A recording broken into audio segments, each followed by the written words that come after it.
boss jock has entered the building. You are listening to the Sportcat Show. Okay, everybody, welcome.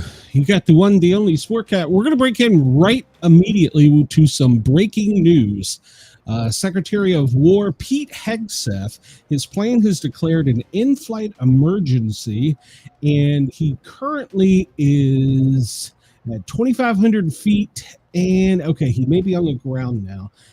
He took off from, where did he take off from? Let's get over here. He took off from Brussels. He got off the coast, declared an in-flight emergency that is represented by Squawk 7700. He probably had to burn some fuel. He disappeared a little bit here off of the radar. It appears he may be safely on the ground now. No, he's still airborne at 2,500 feet. So we're going to keep an eye on this. But this came in breaking news right as we were going live. I haven't had time to present anything on it, so I'll have some X posts on it. We'll go from there. All right, so you have the one, the only Sportcat. I am here with you for the next 2 hours on Dare Talk Radio, Radio Talk Australia, and wherever the hell you find me. Come over to YouTube and find me. Search out the Sportcat shows. Join the chat. We got Denise in here. Hello. We got Jason H. Welcome, welcome. We got Chris. Chris is in here. Who else is in here? Who else? Brenda is here. She's obviously on the horn here with me. You can see her little speaker there. I am. Hello, everybody. Yeah. Hi, Jason. So, yeah, hello to everybody. Sorry to be so rude, but I wanted to get this out. We are the only live show covering this right now on YouTube. So, if you know anybody, come in and tell us. It looks like he's still airborne at 24,550 feet. He is in what they call a B-752, which is basically a commercial airline made for the military, and it is squawking 7700, which means that is an emergency. Hello, Luigi Tron. Welcome, welcome, welcome. So please remember to hit that that thumbs up button. So aliens, well, they're here for a while. Yeah. So we're going to keep following him, make sure he gets on the ground safely. He's still going about 150 miles an hour at just over 2,100 foot altitude. Sorry. And it looks like he's, if I had to guess, he's going into Royal Air Force Lindenhof. I had to guess. But yeah, so there was some kind of problem. He had to declare an in-flight emergency, and I'm sure they were trying to keep this hush-hush, but that doesn't work so well in this day and age. Brenda, you got any input on the? Oh, and the other, we got another breaking news story with this too. So, but we'll get to that one next. We want to get him on the ground safely. Yeah. So everybody, go ahead. Going 150 mile an hour. Well, it's 150 knots, so it's probably about 100 miles an hour. He's going Texas speed limit. Okay, gotcha. Yeah, so it's decreasing. His altitude is decreasing, so hopefully that's a good sign. It appears they are turning and lining up for the airport here, which will be the Royal Air Force is where he's going in Great Britain. So let's make sure he gets on the ground. Then we will go to the next breaking news story, which also involves aircraft. Yay. I don't fly, so this is why I don't fly. And just so you all know, Glenn made me sick. I'm sick now. I gave her an STD. Yes, I did. It was STD. So yeah, crazy day, news story day. You won't catch this on any of those Democrat stations. They don't give a damn. So come over and join us here on the Sportcat Show. You'll get all the breaking news. So apparently, while this was going on, the U.S. decided to show some muscle off the coast of Venezuela, and so that alerted all kinds of people. Venezuelans scrambled their aircraft. We had F-35s and bombers in the air. They were appearing off the coast of Venezuela. Then they would disappear, and they would come back on. So, Denise, my God, I get around. I'm in New York and in Texas. Good Lord. But, yeah. So, all right. So, Brenda, give us your take on this. I think they're probably trying to come over to pick up their illegals or drop more off. One of the two. Well, they scrambled. Well, and then we were going off the air yesterday, and our military, I guess our military, they decided to take out another Venezuelan boat. I think that was number 6 that we have unalived and sent to the bottom of the ocean. Oh. Well, hey. Are we making them angry? Is that what's wrong? Well, we have made them so angry that them and the Mexican cartels are putting $50,000 bounties on proof that someone can unalive a DHS ICE officer. Yeah. This is what all that stupid rhetoric of calling our officers' names will get you. Is this kind of bullshit? So, yeah. So that they're offering the same amount for one that DHS is offering for you to join for a bonus. Yeah. Sign up and get your bonus. Maybe you'll get shot. Hey, no joking. When I worked in South Atlanta, we had to get gunshot insurance. So, but it only paid $100 for one hole. That was it. I was like, what the fuck? Yeah. You get shot once? $100? Shit, I could earn that on a Saturday night. Jesus. Only one? Yeah. I'm going to guess. All right. So he's showing negative altitude. I'm going to guess that he's on the ground safely. We will have to follow other news agencies to see, but his plane, even though this is a few minutes behind, well, not minutes, but it's behind a bit. So, but I'm saying, yeah, he's probably on the ground safely. So it looks like he landed in, what is that, Royal Air Force Mendenhall in, what's that, that's in Great Britain, right? Yeah. So What, you want me to call him and ask him what the problem is? I mean, if you got his number, call him. Call Yeah, him and shit. ask him what Get the on the problem air. is. We'll talk. Yeah. We'll talk some shit. I don't care. But yeah, he took off from Brussels. He got off the coast and declared some kind of in-flight emergency just before going into airspace over London. And I'm assuming that they had to burn some fuel and probably get permission to land, would be my guess. So that took a little bit of time, but it appears he is safely on the ground. So Pete, he's at a dead stop right now. Hey, Pete, this is Brenda. Hey, man, what's going on? Your plane's landed back again. What happened?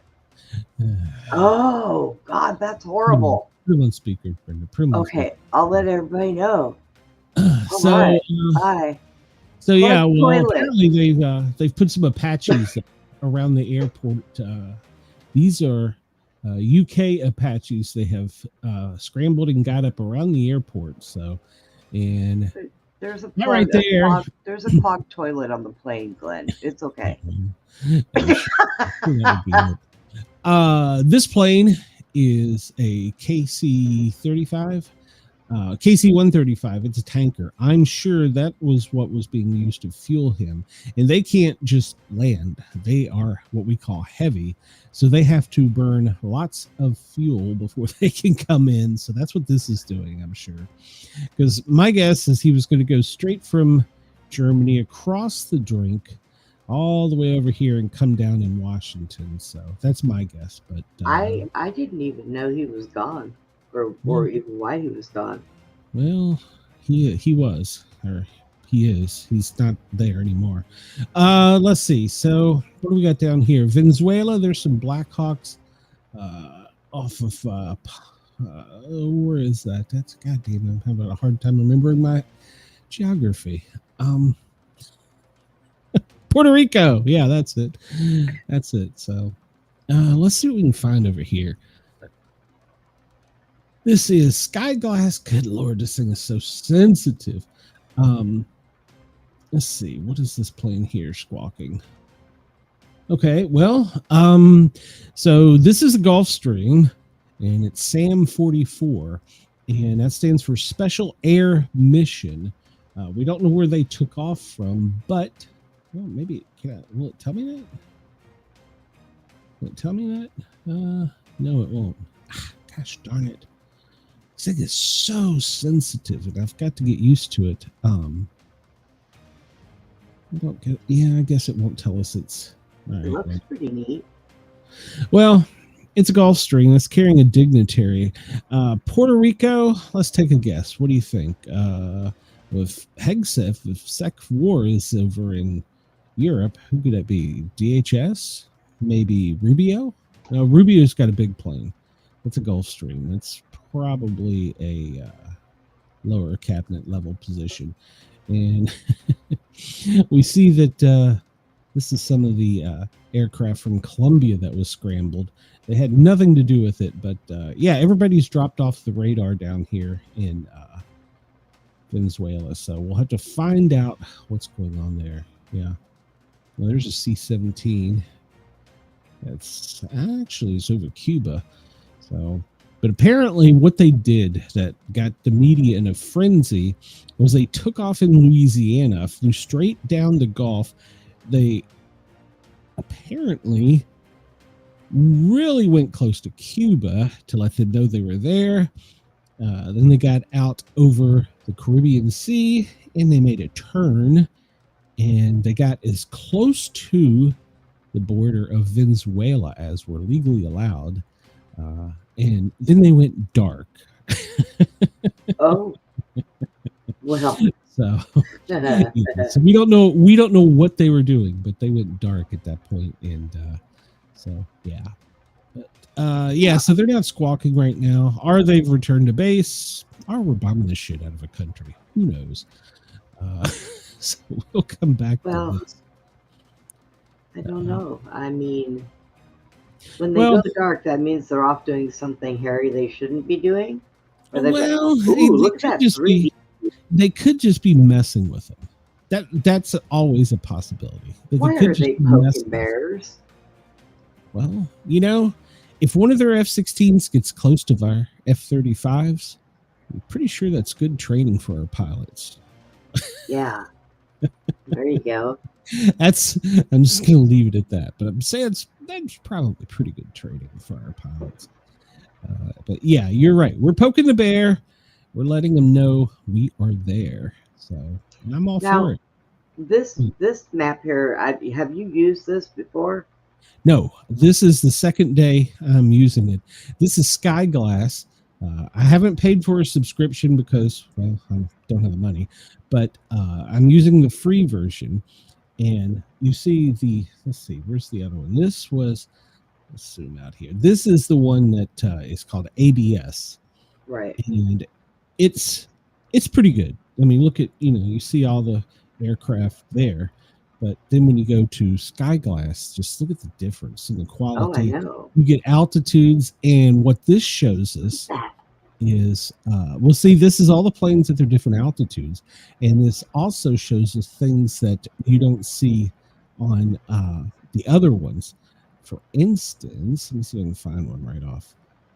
I say you stop buying your moon pies and use so that money right over the middle of the country there, we have a balloon at 90,000 feet just listening to things. And so that's one thing that shows us. You see that's at the higher altitude up there.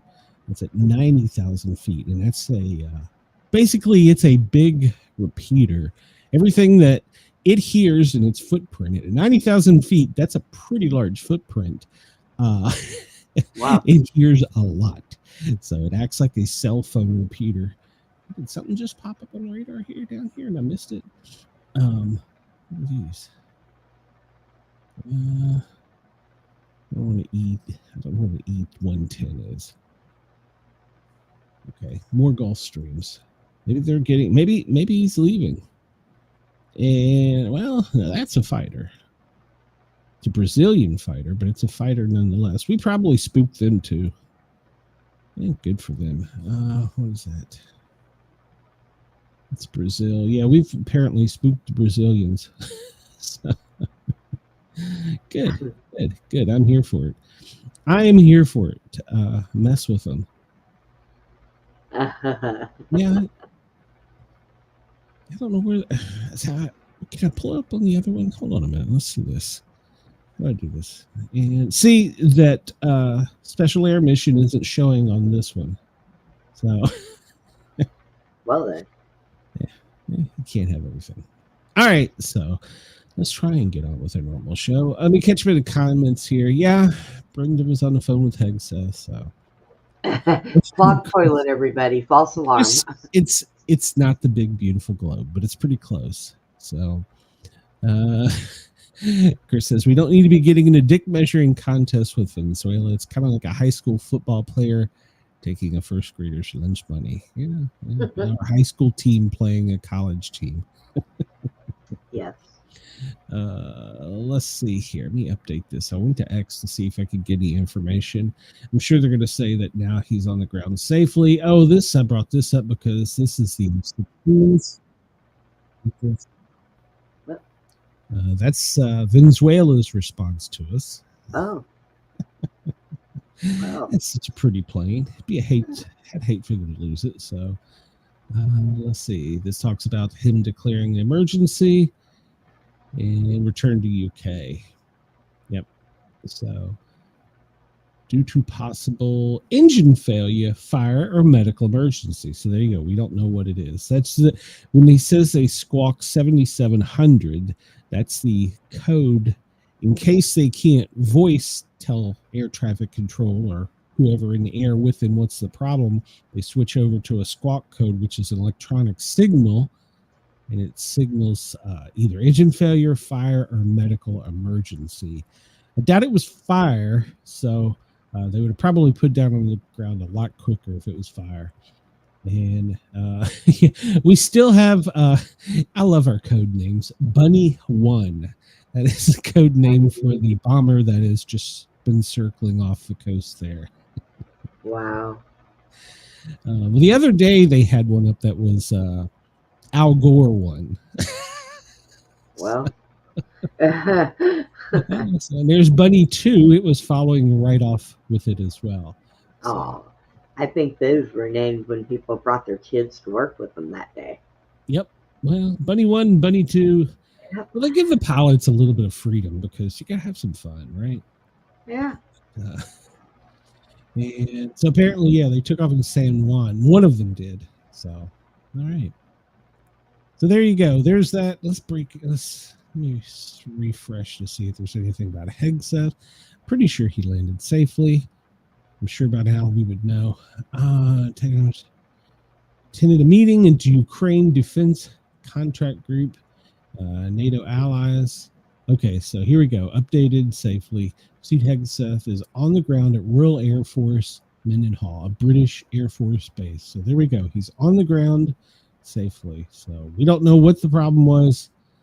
And unscheduled landing due to a crack in the aircraft windshield. Okay, well, that's not an uncommon thing. They could have hit a bird strike. Or, some of these people that are throwing bricks at ice could have thrown a brick. Yeah. You never know. So. From another plane. I don't think that's a plane you want to be shooting at. I could be wrong, but I don't think. Yeah, I don't know. People are getting bold these days, Glenn. Yeah, well, why did it go away? I was going to see if there's any more. Let's see. Sean Parnell on the way back to the United States for NATO's Secretary explaining an unscheduled landing due to a crack in the windshield. The plane landed on standard procedure, and everyone on board, including SecWar Hegseth, is safe. That's good. So good news from Sean Parnell. I assume he's part of the media traveling with him. So Trump administration officers covert CIA action in Venezuela. Well, it's obviously not secret if New York Times knows about it. So, all right. Well, we'll cover all that again here in a minute. Let's search here over for breaking news. Breaking news. Anything major?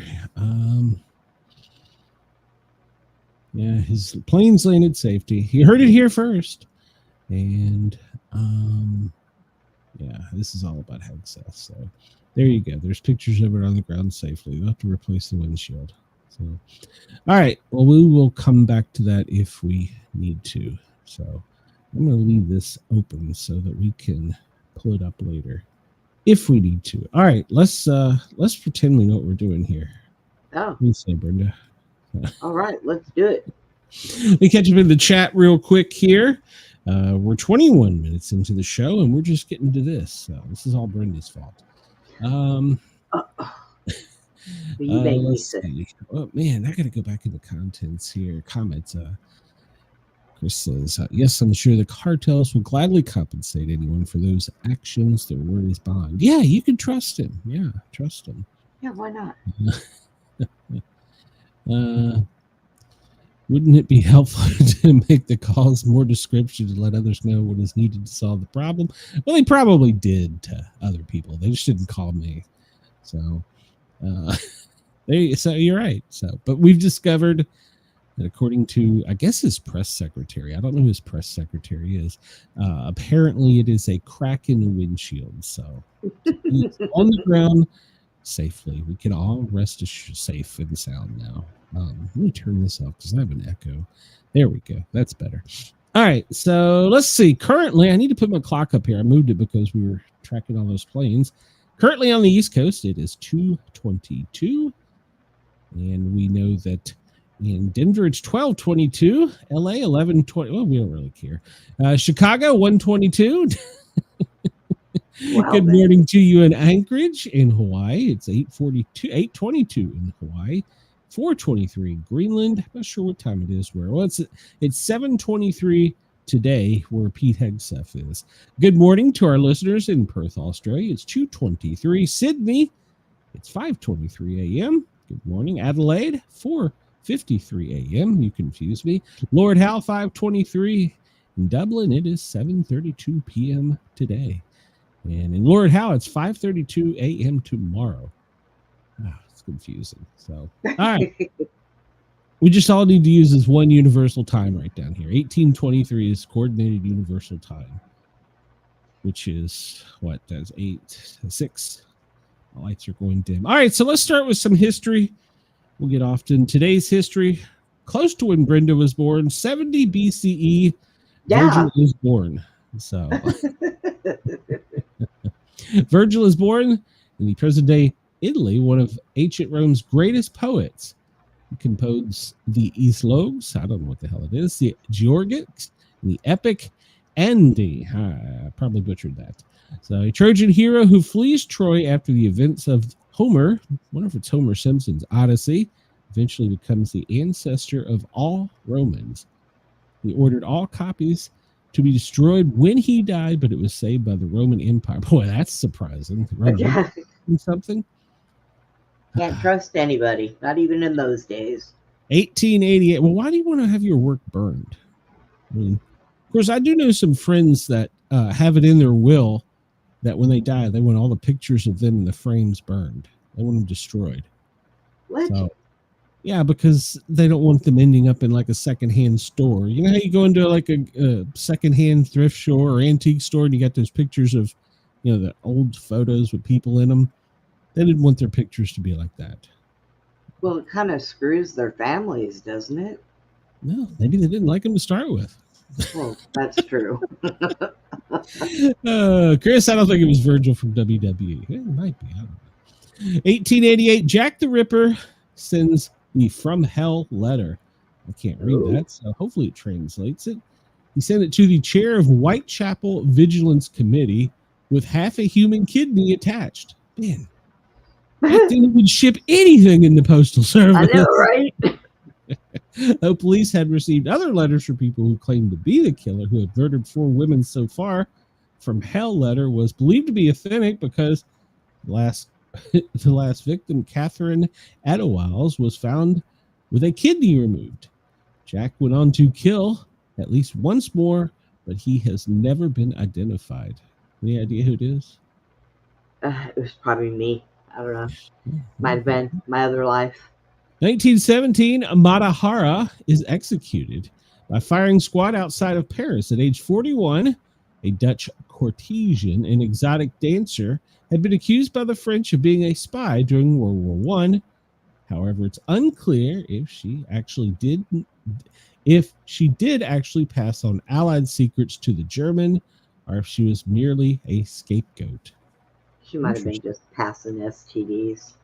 Yeah, could have been. Wonder, is there any porn pictures of her online? Is that cancer? They use it as an excuse. Yeah. 1946, Hermann Goring dies by suicide at age 53 after swallowing the cyanide. Didn't we have another one yesterday who offed himself that way? He had a choice. He could be hung or he could eat the pill. 1966, the Black Panthers are founded. The Black Panther Party for Self-Defense is founded in Oakland, California by Huey Newton, not Huey Lewis, and Bobby Seale, not the popular Seal. The group aimed to confront politicians, challenge police, and protect African Americans after civil rights efforts in the American South failed to secure fair treatment of African Americans. The group believed that progress and freedom could not come from peaceful protest. And the party disbanded in 1982. And I'm going to call bullshit. Right? You just read my mind. I'm going to call bullshit because I have firsthand experience in Atlanta with it. I don't even know what to call it. Operation. Oh, I think that they're just like runoffs now. It's like Antifa. Antifa doesn't exist. So. Oh, God. They're a big pain in the anti-ass. That's what they are. Chris says her head has more shit on it than a Christmas tree. Right? Now I'm going to, once we get offline, I'm going to Google pictures of her. One's looking for porn. I'm sure with AI, I can find something. You can find everything with AI now. Just so that you know, in the 1800s and 1700s, Glenn, their porn, they actually had clothes on. So they just showed little legs, little shoulders. It's like being married. Yeah, right. So you ought to be used to it. Yeah, okay. 1581, the first ballet, Comme de la Reine, yeah, that's it, is commissioned by Catherine de Medici and is staged in Paris. I'm pretty sure I got that name wrong. In 1582, the Gregorian calendar, that's it, is introduced in Spain, Portugal, and the Papal States after skipping 10 days from October 4th to sync the calendar in the solar year and compensate for the drift as occurred due to the Julian calendar having too many leap days. Okay, so did they like totally skip my birthday? I mean, from the 4th to the 14th, you didn't miss my birthday. You know, if they went by the proper calendar, it's supposed to be 13 months of 28 days each month. Okay. You know that? Where do you get this data from? That is the original calendars that came out before the Roman Catholics took it over. So, okay. All right. Can't argue with you. Hi, Monisha. Glad you're here. Hello, Monisha. Please, y'all hit the like button for us, please. That's right. I guess, Brenda, you should tell your listeners and fans what I'm doing on your channel. Why I have taken over your channel. I've already taken over Harley's, and I'm taking over yours. Well, Glenn here does a that's me. News. Yes, this is Sportcat. He does the news show Monday through Friday from 2 to 4 Eastern. 2 to 4 Eastern, 1, 2, 3 on the Central. And he goes through different types of breaking news or, silly news and stuff like that. And I'm going to be joining him more. I haven't had a chance to tell my listeners because we're going back to doing lives on Friday night. So I'll make sure to put that out there, Glenn. Okay, there you go. That's why I have hijacked Brenda's channel. So yes, and I won't allow her calendar or her picture on the screen. It's just a. Oh, I'm sick right now. Glenn got me sick, you guys. He gave me the flu. Gave her an STD. 1815, Napoleon Bonaparte arrives on the island of St. Helena to begin his exile. 1969, millions nationwide protest against the Vietnam War on Moratorium Day in the U.S. 1993, Nelson Mandela and South African President F.W. de Klerk are awarded the Nobel Peace Prize, and then he died twice.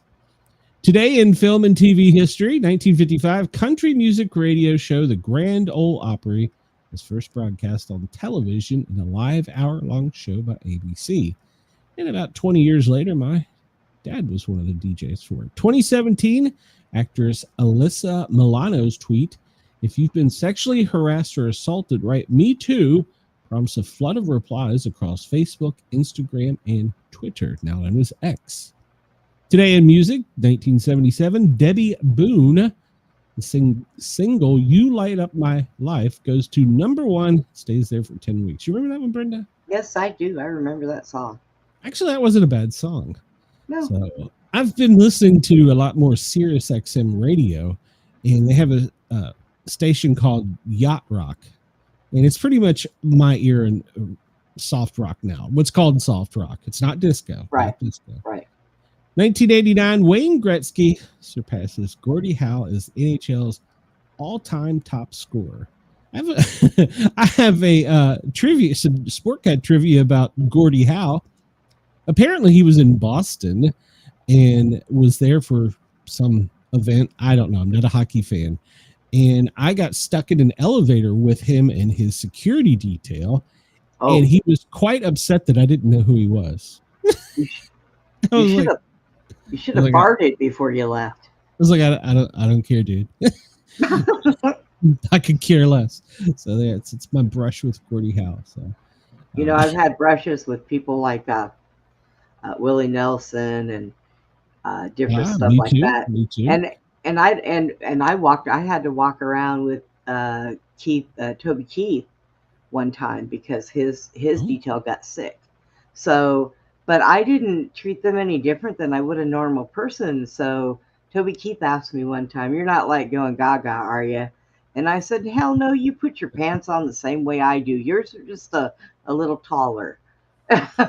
So as a paramedic, I had a brush with many celebrities. I'm going to skip ahead here to some we might know, because I'm just going to be honest. They had some horrible names back then that I can't pronounce. So I know who names these people. Plus, I'm pretty sure most of our listeners, with the exception of you, Brenda, don't know most of these birthdays. So no, we'll get up to the 1900s and maybe we'll get lucky and know some of these people. Maybe, yeah. Let's see. Let's start around. I don't know. Let's start around 1920. What do you think? Okay. Is there anybody born in 1920 around then? Let's see. No. We'll start off with, Malcolm Ross, American balloonist and atmospheric physicist, was born in Illinois died in 1985.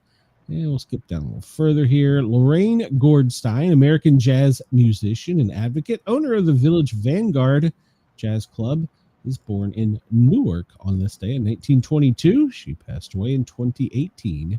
Now, if you would have said she was owner of the Village People, I would have been okay with that one. But yeah, I don't know. I don't know what that other one was. In 1923, Itala Calvino, an Italian author, he wrote, "If on a winter's night a traveler," was born in Santiago de Las Vegas, Cuba. Didn't know that Vegas had a Cuba, or Cuba had a Vegas. Me neither. Learned something new. Mark Leonard, American actor, Mr. Spock's dad in Star Trek, was born in Chicago, Illinois in 1924. Nigel Green, a South African-born British actor, Zulu Skull Tobruk, I don't know half these, was born in Pretoria, South Africa. Mickey Baker, an American guitar player, Mickey and Sylvia, was born in Louisville, Kentucky on this day in 1925. And we're just going to skip ahead a little bit more here because I don't know any of these people. Hubert Dreyfus, American philosopher, was born this day in 1929. And we'll keep going. I can't ignore that. I'll bring it up. Hopefully it's on the screen over here. Okay, well, we'll see. I'll probably in Tennessee. Bobby Morrow was born on this day in 1935, an American athlete, Olympic gold medalist in the 100 and 200 in the 4x 100 meter relay. I mean, I guess they swapped off He was born in Brownsville, Texas, and left us in 2020. Willie O'Ree, you know who that is, was born in 1935, Canadian Hockey Hall of Fame. Apparently he was a wing. First black player in the NHL Boston Bruins. Was born in New Fredericton, New Brunswick. He was the first? Okay. I wasn't aware of that. I thought there was somebody closer to like modern era. I don't remember anyone prior to that. 1938, Marv Johnson, American R&B pianist, songwriter and singer. You got what it takes. You got to move to mountains. Born in Detroit today. Passed away in 1993. I'm just going to. Don Stevenson, American rock drummer and singer and songwriter. Molly Grape Omaha was born in Seattle, Washington. Ken Miller, an American football coach, was born in Dallas in 1941. And we're still skipping somewhere. I don't know. Maybe my American history didn't teach me all this. Well, no, it wouldn't have, because it's all little stuff. Yeah. 1953, Joe Klecko, American Pro Football Hall of Fame defensive lineman, player of the year 1981, first team All Pro Bowl 1981, 85, four-time Pro Bowler with the New York Jets. Was born today in 1953 in Chester, Pennsylvania. Larry Miller, an American comedian and actor, was born in New York City. Tito Jackson, 1953, American singer. He was part of the Jackson 5. He passed away in 2024. I didn't know that. Oh, I didn't know Tito died either. No. Maybe we'll find out that he didn't later, and we just claim it was Mandela. That could be. That's been happening. I saw a video yesterday that there's more Mandela things. I didn't get a chance to watch it. I was busy doing some other stuff. I was like, oh, man, more Mandela stuff. Apparently somebody has found a pair of boxers or underwear or something at a thrift store that has the correct Fruit of the Loom logo on it. The cornucopia. Yeah. Yep. The one that doesn't exist, which I swear growing up that it did. It did. But apparently somebody somewhere found a pair in a thrift store, and they do exist. It does exist. So, all right, we're just going to move on. Let's see. Today is the 15th. It's Wednesday the 15th, and it is Shawarma Day. Do you know what the hell that is, Brenda? Shawarma? Shawarma. Yeah, what is that? It's some kind of... I don't know if it's like it's not really a dessert. It's like I've never had a shawarma, but I've never heard. Neat.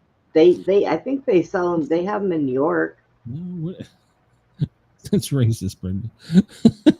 Yeah, let's do something. Celebrates Middle Eastern rotisserie method of cooking meat such as lamb, chicken, and beef. Why can't you just say it's rotisserie chicken? So. Oh. I don't know. You said it was a dessert. It's made different. I don't know. You weren't even close. You asked me for. I don't eat fancy food. My God, if it doesn't come from a drive-thru, I ain't doing it. Chris says the biggest celebrities met's Walter Payton, Taylor Swift. Holy cow! Good How God. did you meet Taylor Swift? I need that story. 80s porn legend Christy Canyon. Well, she does belong on the list. Wonder why. Never mind. How did she get the name Canyon? Today is Bra Day. It's the third Wednesday in October.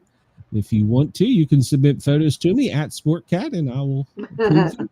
National Esthetician Day. That's the one that makes you look pretty. Cheese Curd Day, and it's Hagfish Day. No. What is a hagfish? I don't know, but we'll just because. Oh. The third Wednesday in October, Hagfish Day, celebrates the awareness of the evolved but slimy hagfish. We apologize in advance if you have creepy crawlies with the National Day, but like any others, we try to bring some beauty. They're considered to be one of the ugliest species The idea behind Hagfish Day is to encourage everybody. Okay, I need a picture of a hagfish. Show me, what is a hagfish? Scroll up. I think they had one. That's not a good one. That doesn't. What is that? What Hold on. We need is that? Oh my Google, God. give me a better picture. I need a better picture of what a hagfish is. So, oh, Oh, that kind well of then. reminds me. It kind of reminds me of Christie Canyon. So, Oh my gosh. that's a fish. That is an alien. That is an alien. That We were talking about escaped from the aliens. lab. Yeah, that's an alien. So, yeah, Parasite. yeah. Nope. All right, I don't want one of them in my fish tank. So, I nope, wouldn't. nope, and Yeah. nope. Yeah. It's National Fossil Day. Hey, it's a day just for you, Brenda. Yeah. Support your local Chamber of Commerce Day. No thanks. National Latinx AIDS Awareness Day. National I Love Lucy Day. And National Pregnancy and Infant Loss and Remembrance Day. White Cane Safety Day. There you go, Brenda. You need that. And a day for me. It's National Grouch Day. So. Wait a minute. White Cane Safety Day. Why didn't they just say it's Blind People Day? That's kind of. That's racist, Brenda. Well, no, but they're the only ones that carry like the white canes. You know what I mean? So they're trying to take away from them. Okay. I can't argue that. Chris says that fish looks like it should be in a cantina scene in Star Wars. Agreed. Let's sit their birthdays real quick and see if they have people we can pronounce. Thomas Hastings, well, he was a composer for great hymns. He was born in 1784. Let's see. John Sullivan, first heavyweight bare knuckles champion and first heavyweight glove champion. They used to fight without gloves. So, yeah, was back then. That was when men were men. Well, I mean, the MMA does it a little bit, but they got the little things over their knuckles. Lee Iacocca was born today in 1924.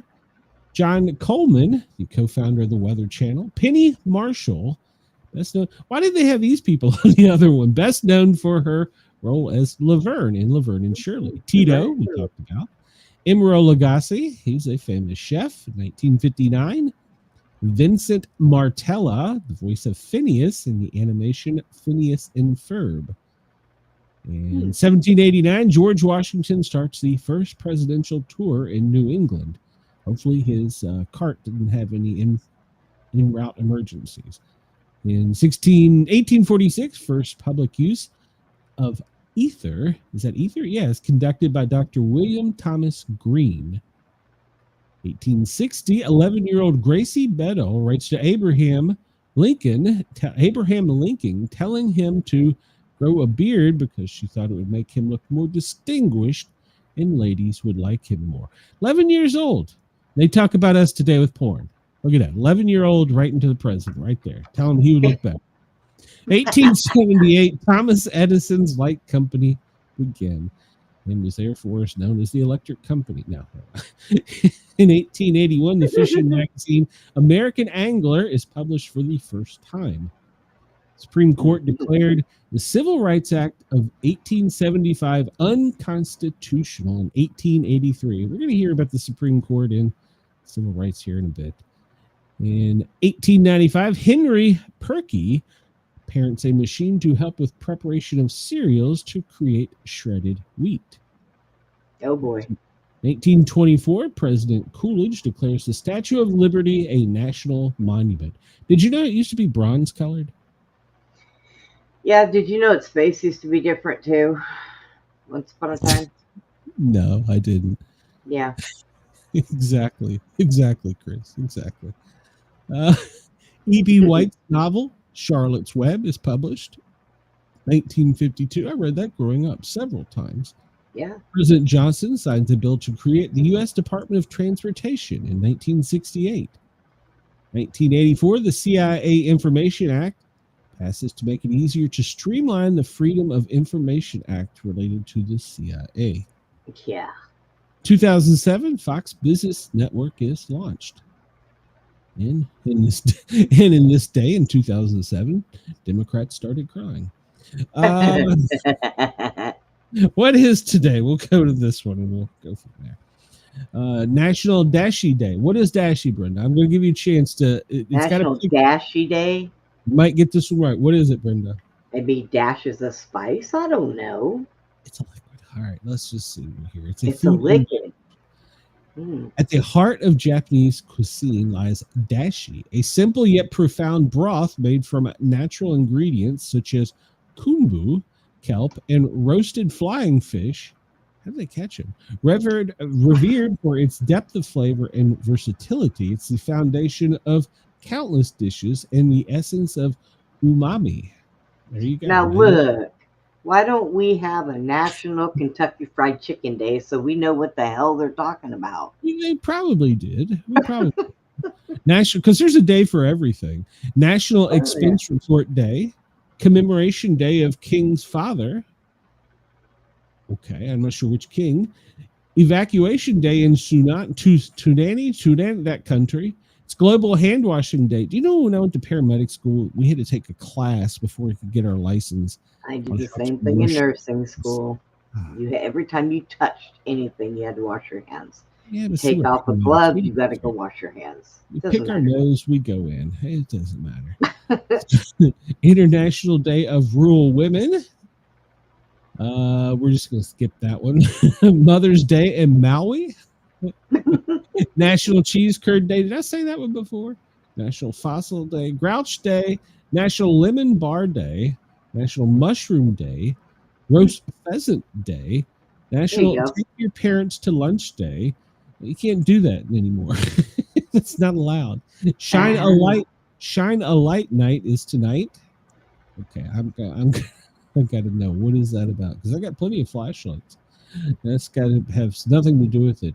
On Shine a Light Night on October 15th, it's a day in Ireland when people spend the night away from the safety and comfort of their beds. They go camping. People sleep outside their homes to raise awareness and funds for the welfare of the homeless. Well, I bet they do. Well, I'm sure somebody probably does. So it's called camping in America. And Chris got nothing. You're on your own with that one. Support your local Chamber of Commerce Day, Unity, and World Students Day. Let's see. Catch up on the. Oh God, Wendell's here. You know, and I gave him a compliment yesterday, telling him he had stepped up his game in his AI, but apparently he just doesn't like me. So I know he comes in, says hi, and leaves. Chris says, "Why did he have to officially name it a national monument? Isn't it obviously? Did some people mistake it for a race car? So he felt necessary to dispel the confusion. Could be.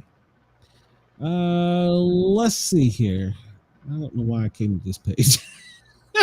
I'm just totally know lost. What that is. Well, it's showing where the sun is positioned over the globe. Look, marble. Yeah, around the Earth.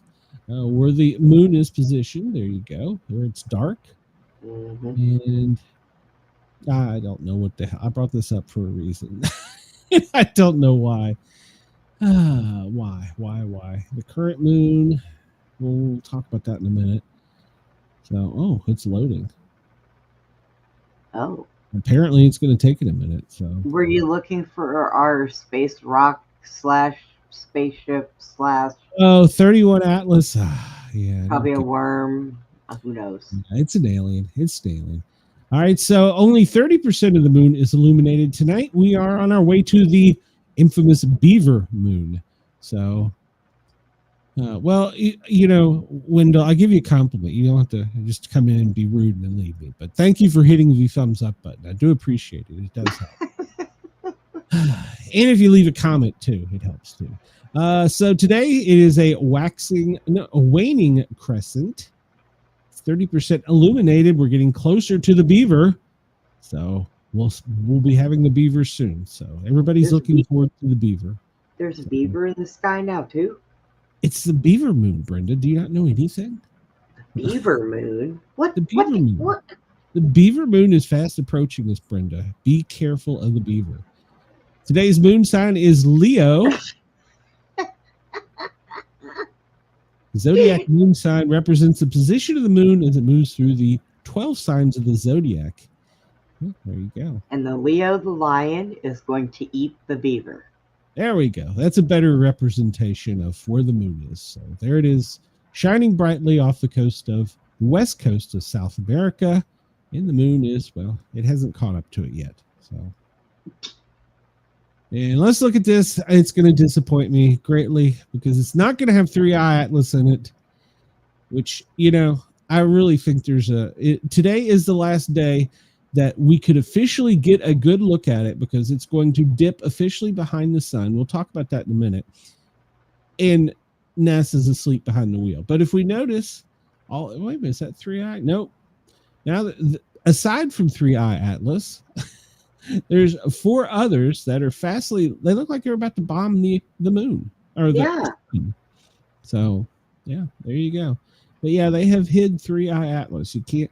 Why do they tell you it's coming? It's going to kill us. It's bad stuff, and then you can't see it. I don't understand why. Oh, they can zoom out, and there's another one there. They're not getting paid. Government shutdown. Maybe it's far, far out. It's out past Uranus. I just wanted to see Uranus. You did. I need a sound effect with Bart doing that. Yeah, I mean, they're just not, it's not showing it. And that annoys me. Show it. We want to know where it's at. There it is underneath it. Oh, I don't know. Yeah. Well, I mean, we can zoom down and look underneath, but no, I don't believe that's going to help us any. So it's supposed to be traveling behind the sun, which would put it somewhere today, probably, I would guess, just past Mars, if I had to guess, being that it was traveling at 150,000 miles an hour. So today is the last day we're supposed to be able to see it. And, well, it's just funny. They tell us it exists, but we can't find it on any of the space maps. Why is that? Maybe that's because, how about this? Maybe that's because no, that one's not in the orbit either. So maybe it's because it's not in a orbit of any of the rocks in our system. Maybe, but no, some of those aren't either. So maybe it decided that it didn't want to come anywhere near Earth, and it turned its little happy butt around and went home. No, unfortunately, it hasn't. So.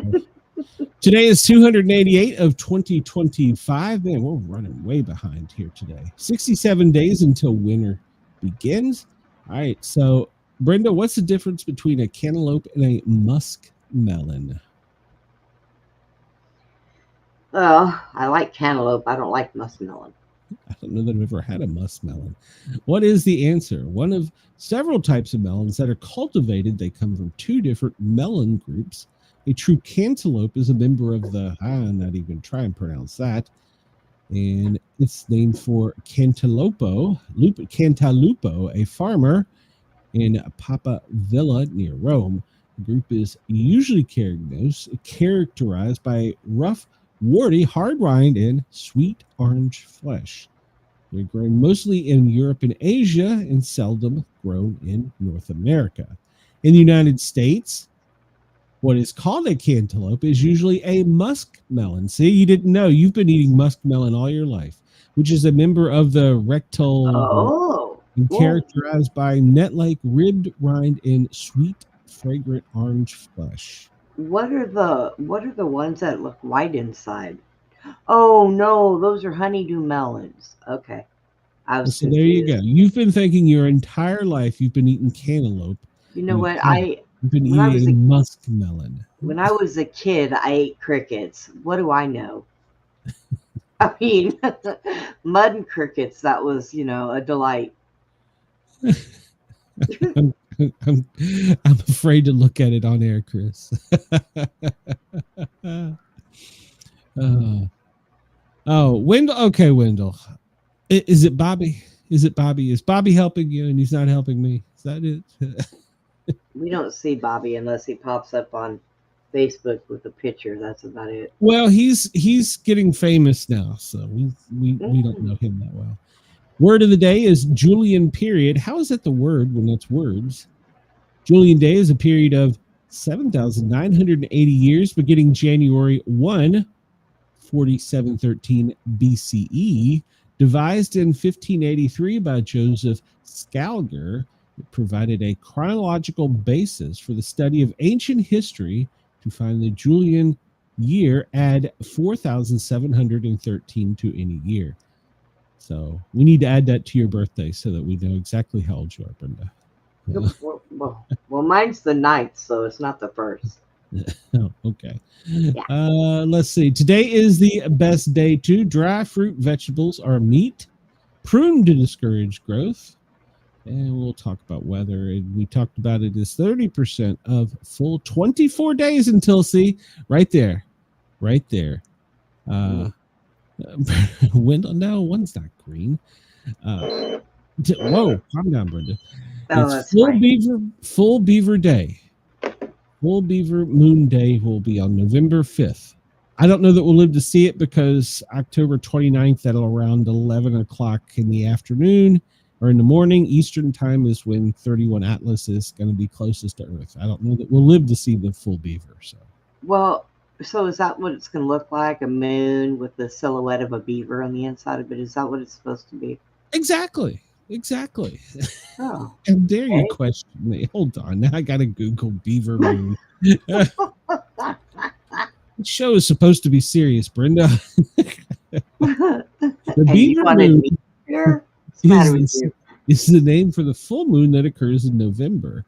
It originates from Native American and colonial traditions.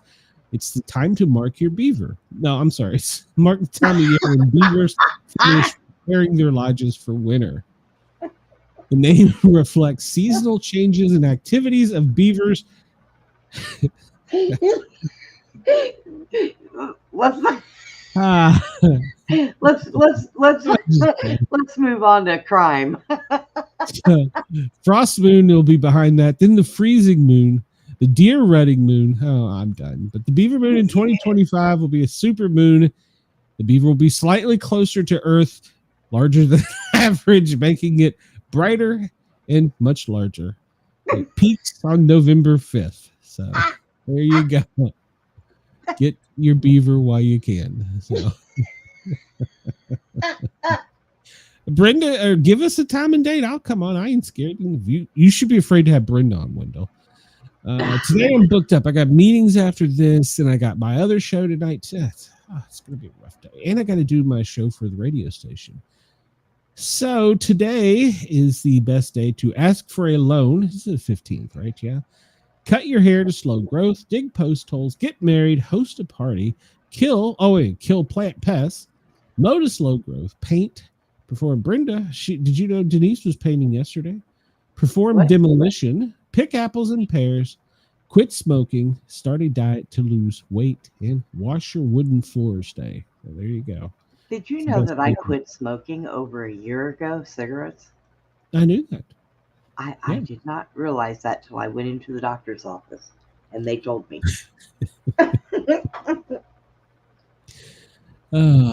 Yes. Whitefish moon. We'll have that next thing. There's a story about the Potomac whitefish, but that's another story. Today in history, 1917, the infamous spy Mata Hari was executed outside of Paris. In 1990, Soviet leader Mikhail Gorbachev was awarded the Nobel Peace Prize. In 2003, China became the third nation after the U.S. and Russia to launch a manned space mission. I don't know. 2005, Iraqi citizens voted to approve a new constitution. And we talked about most of these. Duchess of York is Sarah Ferguson's day. It didn't list that. Jim Palmer, baseball player. Let's see. Who did it? Lee Iacocca. Did it mention him? No. Because I swear yesterday was Lee Iacocca Day. It's the 15th. Yeah. Okay. It should be. So it's Dodge Day. Let's see here. Today's fact. Confederate Marine engineer H.L. Hunley died aboard a hand-powered submarine of his own invention when it sank during a test run on this day in 1863. Well, that was an epic fail. The vessel was later raised and became the first submarine to sink an enemy vessel when it was used to attack the USS Housatonic in February of 1864. And let's see, we talked about Gordie Howe. Today's quote, I would much rather feel comfortable and feel beautiful than to feel uncomfortable but look fantastic, from the great Penny Marshall. Today's number, 1,933. That's the length in miles of the United States border with Mexico, which is less than half as long as the U.S.-Canadian border of 3,987, excluding Alaska. So there you go. You're going to have to give me a minute. They're testing our tornado warnings. So the dog will be barking. So I'm just going to mute while you're doing this. Well, we'll get to it. Don't worry. Let's see here. Is that where we're going? No, we're not going there. We're going to go to news next. We'll go to the alien comet. Wendell just messaged me and Brenda. We'll make it work out. So, alien comet 31I Atlas has just swept past Mars, but when will it return to our skies? There's been a lot of hype and rumors about the comet. And so, what do we know? Well, we don't know a whole lot. Since its discovery in July, our latest visitor from interstellar space has been speeding through the inner solar system at over 200,000 kilometers per hour, taking only 3 months to travel from just inside the orbit of Jupiter, sweeping past Mars at the beginning of October. For comparison, the fastest spacecraft ever launched from Earth, New Horizons, took more than 10 months to travel a similar distance. The position of the comet was, when it was discovered in July, made it, and then in October, it's making its closest pass to Mars, which it just did. During the 3 months, telescopes both on Earth and space have been snapping images and collecting data about this galactic wanderer. After all, this object presents a unique opportunity for only a limited time. We can't journey to other planetary systems to explore them, but 3I Atlas was likely ejected from some distant star. So by studying its composition, we can get an idea of what the environment was like, at least when the star and its planets were first forming. And we only have until sometime next year to learn as much as we can, and it will pass outside of Jupiter's orbit in March 2026, heading back to interstellar space after only a brief visit. Let's see. As luck would have it, on October 3rd, the comet passed 30 million kilometers away from the only planet in the solar system other than Earth, with multiple spacecraft orbiting around it, as well as one mission on the ground. And, well, as we know, most of those agencies were ready for it, but then we went out on break. So so we don't really have a whole lot of information. I don't think that's a coincidence, by the way. Let's see if Elon Musk tries to shoot a rocket up and land on 3I Atlas. I think Chuck Schumer doesn't want us to know the aliens are coming. I think that's what it is. I think they just need to come and pick Chuck Schumer up, take him with them. Yeah. They might. He could be. So let's see. Wendell is screaming at us, Brenda. The comet is here on the 29th. I can just eat all the candy bar for Halloween. Why waste it? Exactly. October 29th at around 11 a.m. Eastern. Chris, I thought you were going to give the kids mud. That's for the kids. The candy's for him. Oh. Yeah, it's sped up, it's slowed down, it's changed colors, and now we're learning that it's spewing 40 liters of water a day. I'm sorry, into space every second. So for every 40 seconds, it's wasting 40 liters of water. So it has water in it now too, huh? Well, no, may not be that it has water in it. It may be that the speed and the chemical composition is mixing with other things, and it's forming it as it speeds off. I don't know. So I don't understand all that. I'm not that smart. But what I can tell you is that it is spewing water like a fire hydrant. So and it's changed color twice, which is very unusual. And it was irradiated by a solar storm, and well, that only pissed it off, and it changed colors again. So that's when it went from green to red. So comets are frozen hunks of rock gases in dusk, and they orbit the stars, being the exception of the interstellar objects. This is the third. That's why it's 3I. So, yeah. I don't understand how we can collect data from it. All we can do is take pictures of it. When it goes behind the sun, what if it stops? What if at that point in time it shoots out its probes? Wow. I Mhm. I have nothing for you. Yeah, yeah. So the exact date that the interstellar visitor will reveal itself as alien mothership or comet. It's just days away. So we will only find out October 29th. It should. Harvard professor Avi Loeb told the Daily Mail that if the object dubbed 3I Atlas is a comet, it should disintegrate into fragments as it swings closest to the sun. Now that's new news. I didn't know that before. When a comet gets close to the sun, solar radiation heats its icy nucleus. Volatile ice carbons like carbon dioxide, carbon monoxide, and water sublimate directly into gas, carrying away dust and small rocks. So there you go. Now they're saying it's going to be close enough that the sun's going to cause it to rapidly disintegrate. Okay. That's new news. That is new news. I had not heard that. What if it doesn't? What if it comes back and it's bigger? No, we're screwed. Elon Musk loves muskmelons. Huh? He might. We could tell how much water to the leader is released, but we don't know what the fuck it is. Agreed, Chris. That's right. Agreed.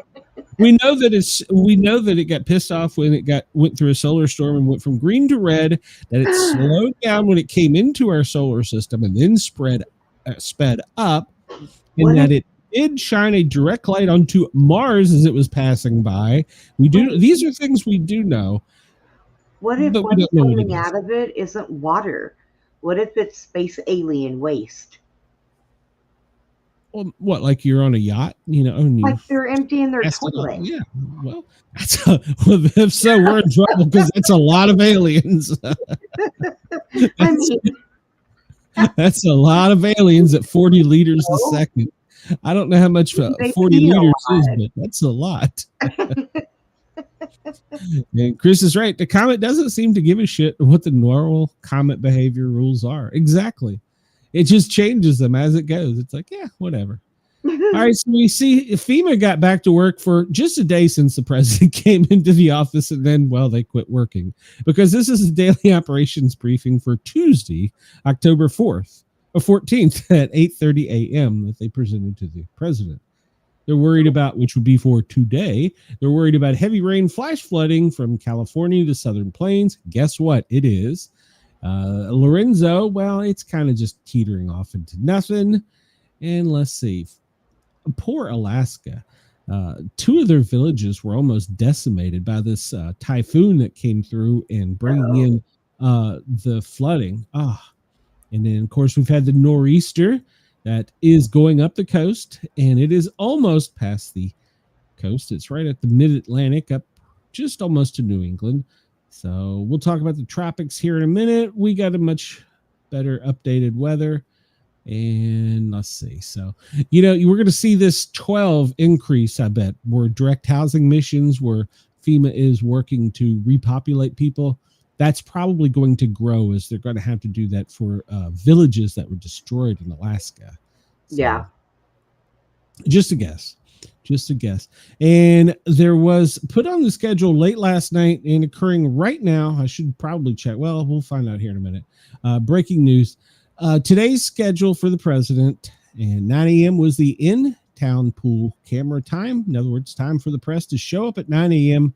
At 3 o'clock, this was put on late and put on as an emergent press conference at 3 o'clock, which is right now, a press conference with the director of the FBI, Kash Patel. At 7:30 tonight, the president is hosting a ballroom dinner. So they have to get there at 9 o'clock in the morning to be seated there until anybody gets there at 3 o'clock. 6 hours they have to sit there before anybody talks to them. Well, no, they have offices. If you're an in-pool media representative, you have offices. Or, like, for my friend that doesn't have an office there, but he has credentials, if they're going to be doing something outside, they have to go set up their equipment that they're going to need and put it there so that they can sniff it, scan it, whatever it is they do. So, beforehand. So yeah, I mean, but mostly that means at 9 o'clock you got to show up to work if you're a White House press reporter, and they all have offices. It's a big fight amongst them because But I don't have that job to sniff the media. Ew. Secret Insurance does some crazy things. All right, let's go over here and see. And hopefully they won't visit me. 4 new updates. Let's see here. Let's see. So 3 o'clock, 3:02, 8 minutes ago, judge blocks Trump's shutdown layoffs, calling them illegal. Federal judge in California issued a temporary restraining order, TRO, blocking the administration from conducting layoffs of federal workers. Okay, now here's my question, and I'm going to ask this because I do have a little legal training. Why do we have a federal judge in California ruling on this? He shouldn't have any jurisdiction. It should be a judge in Washington, D.C. Yeah, you're correct. Why is there a California judge making this rule? Tell him to piss off. Right? Democratic governors form a public health alliance in rebuke of the Trump administration. So they're going to spend more money and want us to pay them for it. Mm-hmm. White House Budget Office director predicted the administration will cut more than 10,000 jobs during the shutdown. Senator Cantwell calls for Hatch Act investigations over airport shutdown videos. That's going too far. Well, no, it was going too far to make the videos. We didn't need that. So we didn't need to. As Chris says, does Biden sniff the cameras like he does children? Maybe. No, and you're right, Chris. They are arrogant and full of themselves. And the problem is they don't dictate for the whole country. Supreme Court conservatives majority appears poised to further dismantle voting right acts. That's going to be a big story if it breaks, and I predict it will probably break around 5. And if they dismantle that, that's going to be a rough one. So basically, I'm not going to just. I'll define it as less technical than they would. But basically, the Civil Rights Voting Act is if you live in a state that doesn't have a 50% majority, is that correct? In other words, if let's say there's 50% whites, or let's say there's 52% whites and there's 48% blacks or brown people, whatever the correct color persuasion you pick, then they automatically get extra seats.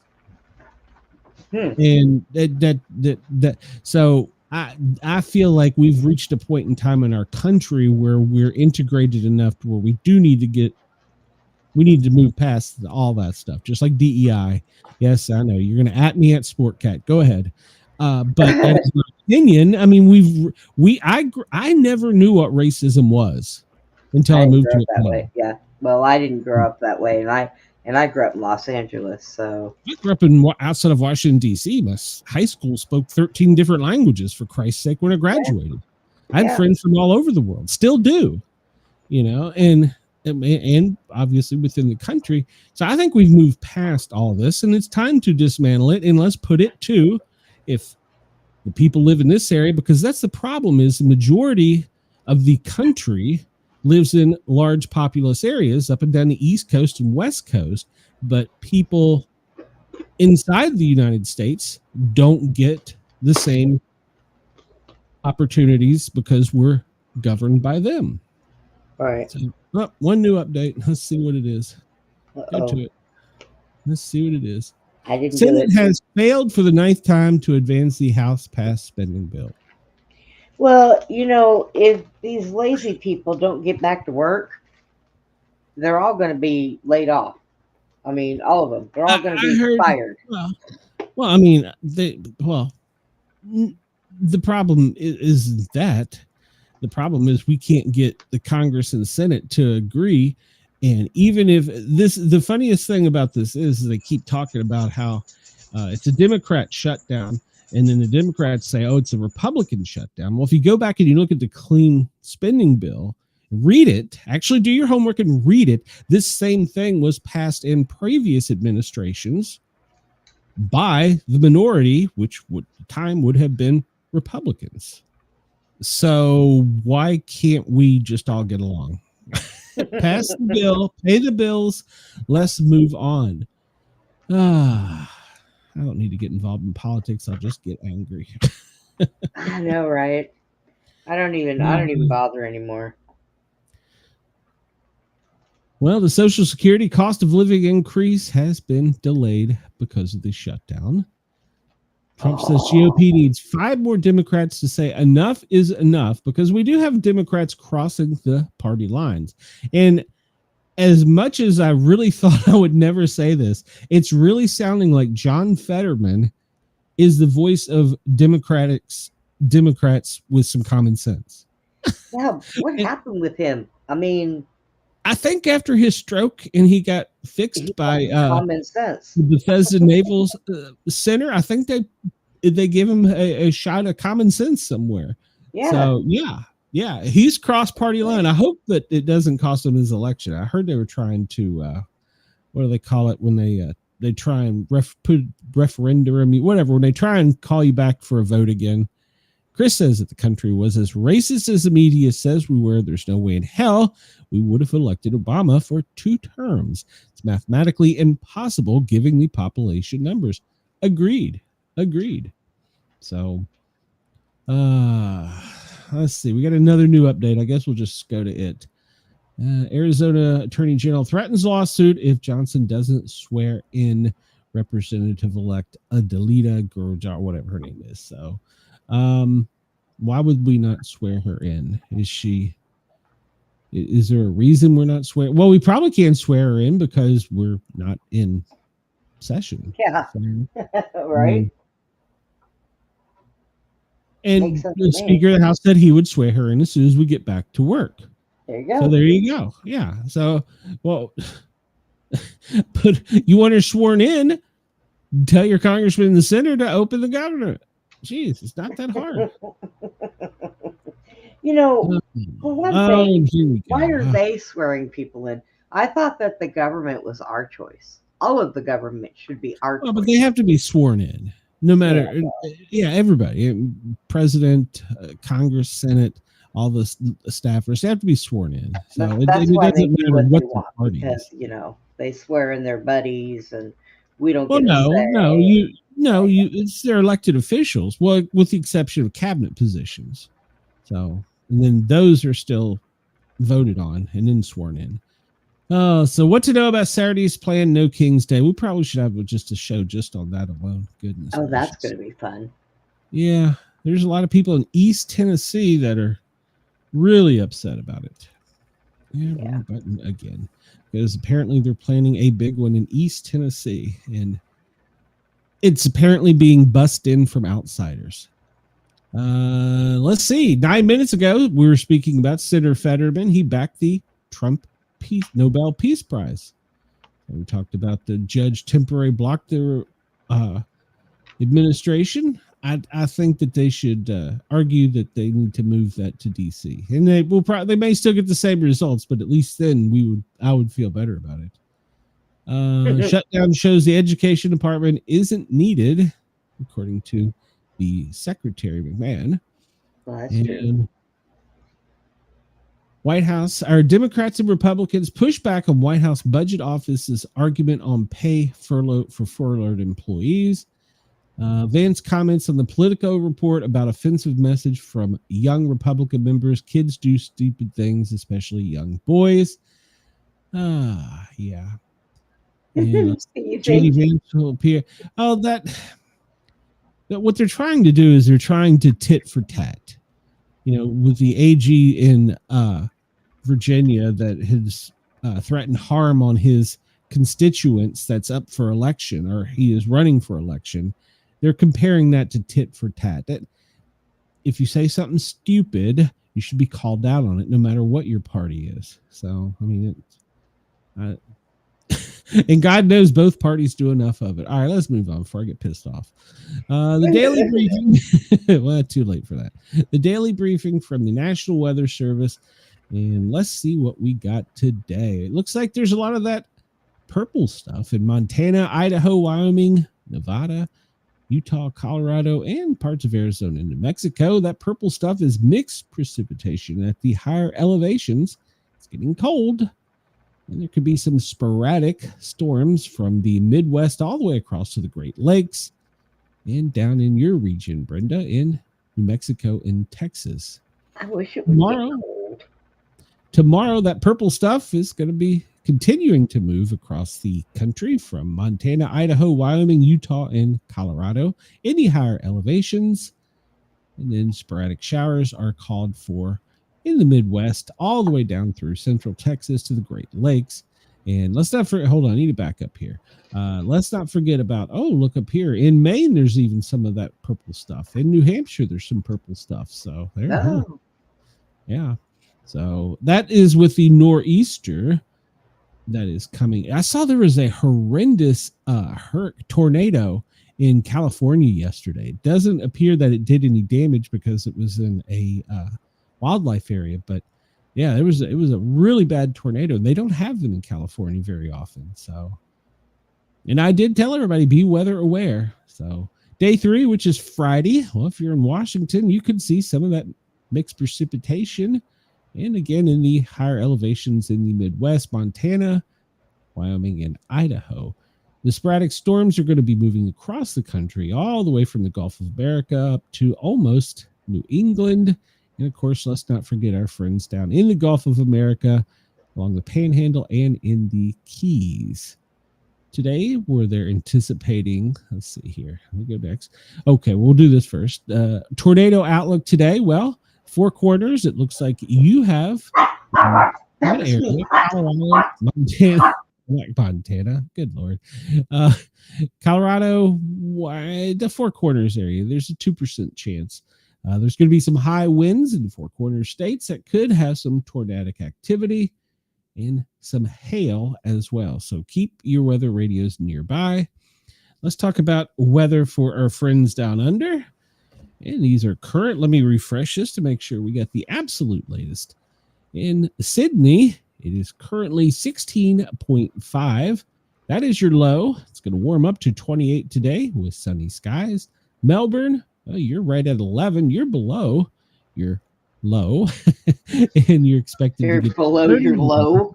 Well, it says their low is going to be 12, and they're at 11. So they're below their low. They're low. Showers and windy today.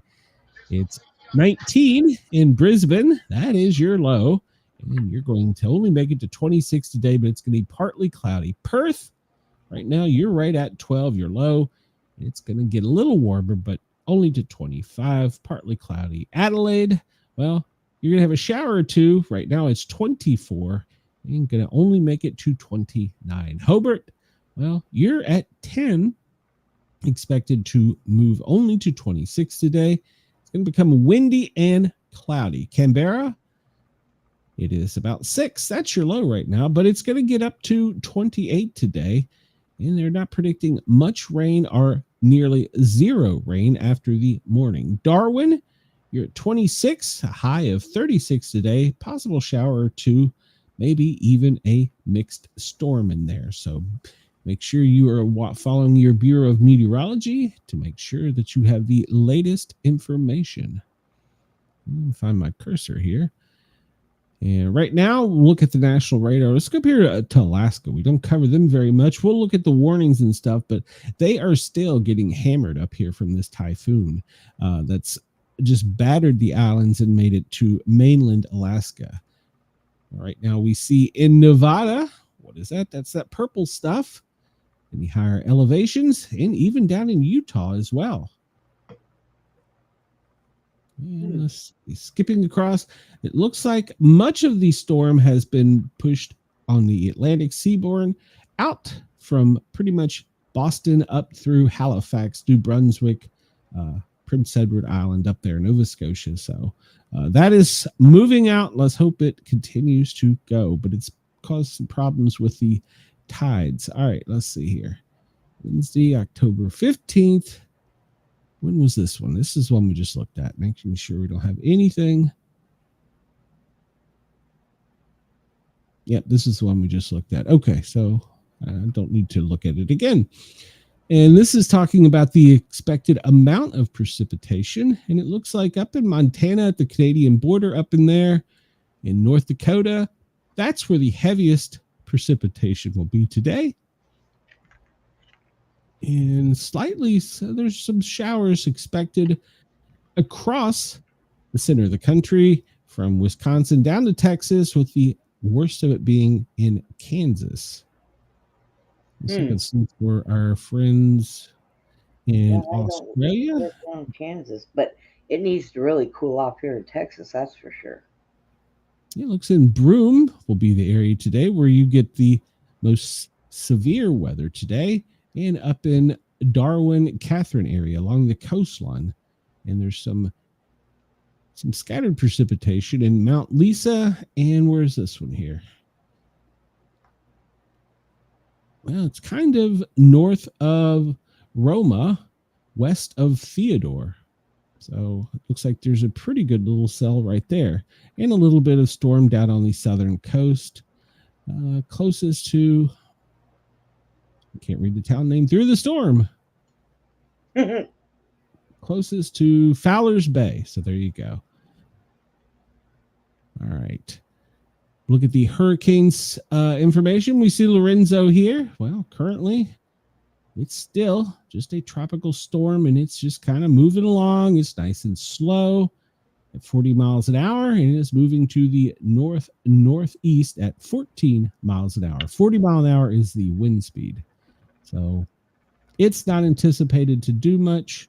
In fact, if you look at the spaghetti models, it's just going to teeter out and go back to the northeast. And there is another disturbance popping up that will be following probably later this week or first of next week. It's going to be coming out of the Caribbean, maybe up into the Gulf of America. And then there's also one down here way off the coast of Africa that we'll watch. But so far, it doesn't appear anything serious. The ones off of the Pacific haven't formed enough to get a spaghetti model yet. And all these storms in Asia have been battering the coast and caused some severe flooding. And it looks like there is not a strong organized one, but there's still several that are going to be battering the Asian coastlines from the Philippines out in Asia and going to make it all the way over to the mainland in Thailand, Laos, Hanoi, up in there, and possibly extending up into I guess that would be Hanoi. So there you go.